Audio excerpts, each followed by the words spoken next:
नमस्कार मु आपण मानस आउ एक न्यू इनफॉर्मेशनल वीडियो सहित आमे आम दैनंदिन जीवन में समस्ते लैपटॉप रे यूज करथाउ किंतु कोन आज ए वर्क प्रोफेशन आज ए स्टूडेंट समस्तंकर लैपटॉप निहाती आवश्यकता किंतु कोन आमे जानि छंती कि लैपटॉप किनिबा परे किछटा प्रॉब्लम जहा समस्ते फेस करि थांती ता विषय रे किछटा गुरुत्वपूर्ण कथा ता विषय किछटा गुरुत्वपूर्ण पदक्षेप नेबा निहाती आवश्यकता। सर्वप्रथम कौन कौन प्रॉब्लम आसी थाए एवं तार समाधान आमे किपरि भाबे करि परिबा। प्रॉब्लम बेले बेले हम laptop automatic on off repeatedly हे थाए यार कारण कौन एवं एहा को आमे किपरि भाबे समाधान करि परिबा।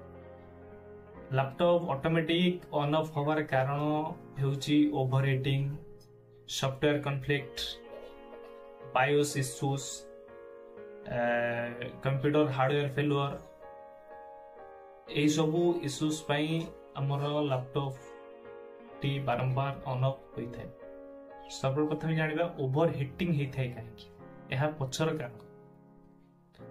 ओवरहीटिंग होवार कारण फर्स्ट आपण एहा सियोर होंतु कि आपनकर लैपटॉप पर थिबा फैन प्रॉपर्ली वर्किंग करूछि कि नै, प्रॉपर्ली वेंटिलेशन होउछि कि नै। जदि आपनकर लैपटॉप रो फैन रे किछटा डस्ट जमी जाई थाए ताहाले से प्रॉपर्ली आपनकर हीटिंग रिलीज करि पारि न थाए जहा फले लैपटॉप ओवरहीटिंग हे थाए आउ laptop on off problem issues show करथाए। तेणु सर्वप्रथम आपण लैपटॉप को क्लीन अप करंतु तापरे आपनकर प्रॉब्लम डी समाधान हेइछु। सेकंड आपनकर आछि पावर इश्यूज।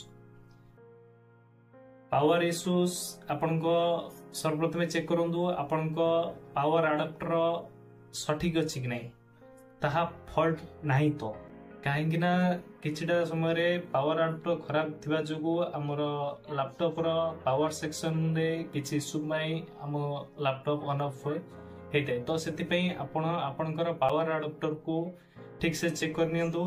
थर्ड प्रॉब्लम होची ड्राइवर प्रॉब्लम। हमर प्रत्येक 7 डेज रे न्यू वर्जन सहित न्यू फीचर सहित लैपटॉप अप टू डेट हे थाए जहा जोथि पई हमर लैपटॉप रे एमिति इश्यूज आस्ताए कहिना जदि हमर ड्राइवर आउटडेटेड थाए किंबा इनकम्पैटिबल ड्राइवर इंस्टॉलेशन थाए तेबे एही इश्यू आमे शो करथांती।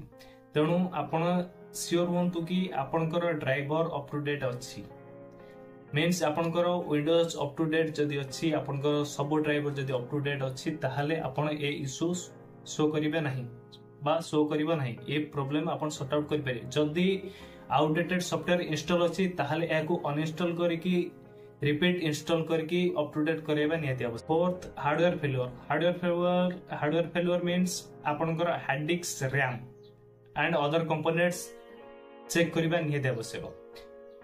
तो सेतमे सर्वप्रथम आपण सब लैपटॉप रे सिस्टम डायग्नोस्टिक अवेलेबल अछि तो सर्वप्रथम आपण सिस्टम डायग्नोस्टिक करबा नियति आवश्यक। शटडाउन पर F2 रिपीटेडली प्रेस कला पर आपनकर सिस्टम टेस्ट बा सिस्टम डायग्नोस्टिक शो करितै। जदि आपण सिस्टम डायग्नोस्टिक रे आपनकर हार्ड डिस्क या other components everything is pass देखौची ताहले आपनकर लैपटॉप एकदम ठीक अछि। जदि हार्ड डिस्क किंबा रैम रो प्रॉब्लम शो करूची ताहले आपण आपनकर नियर शॉप लैपटॉप टेक्नीशियन पाखु नै कि जानतु तो तांको सॉल्व करंतु कि मोर हार्ड डिस्क खराब अछि, मोर हार्ड डिस्क रिप्लेस होबो किंबा मोर रैम खराब अछि, रैम रिप्लेस होबो किंबा मोर अदर कंपोनेंट खराब अछि ताहा रिपेयरिंग करिबा दरकार। एही सबु ट्रबल शूटिंग करे आपन को प्रॉब्लम डी सॉर्ट आउट हे। फिफ्थ रे सॉफ्टवेयर कॉन्फ्लिक्ट्स। पीरियड वाइज हमरो सॉफ्टवेयर कॉन्फ्लिक्ट्स आपर वर्जन्स पर 7 डेज रे चेंज हे थाए तो सेति पई 7 डेज परे प्रत्येक ड्राइवर रो वर्जन चेंज हे थाए, न्यू सॉफ्टवेयर आसी थाए एवं ताको हमें अपडेट करबा निहाती दरकार। सॉफ्टवेयर कॉन्फ्लिक्ट्स रे एही प्रॉब्लम हे थाए कि हमें हमर ड्राइवर को अप टू डेट करि न थांदी जा पड़ले हमर स्क्रीन टा बेले बेले off on the issue show करथाए। 6th रे आपन कर आसला बायोस इश्यूज। बायोस इश्यू आपनकर बायोस रे किछि एरर जोगु आपनकर लैपटॉप ऑन ऑफ होई थाए तो आपण डिफॉल्ट सेटिंग को जाइकी आपणकर बायोस को अप टू डेट करई दियंदु जाफल आपणकर प्रॉब्लम टी सॉर्ट आउट होइजो। जदि आपणक पाखरे प्रॉपर नॉलेज अछि प्रॉपर जानि छंती ए विषय रे तेबे जाइकी ए सब ट्रबल शूटिंग करंदु अन्यथा आपण जणे क्वालिफाइड लैपटॉप टेक्नीशियन पाखकु नेगी जांतु सी आपणकर प्रॉब्लम टी सॉर्ट आउट कराई देबे।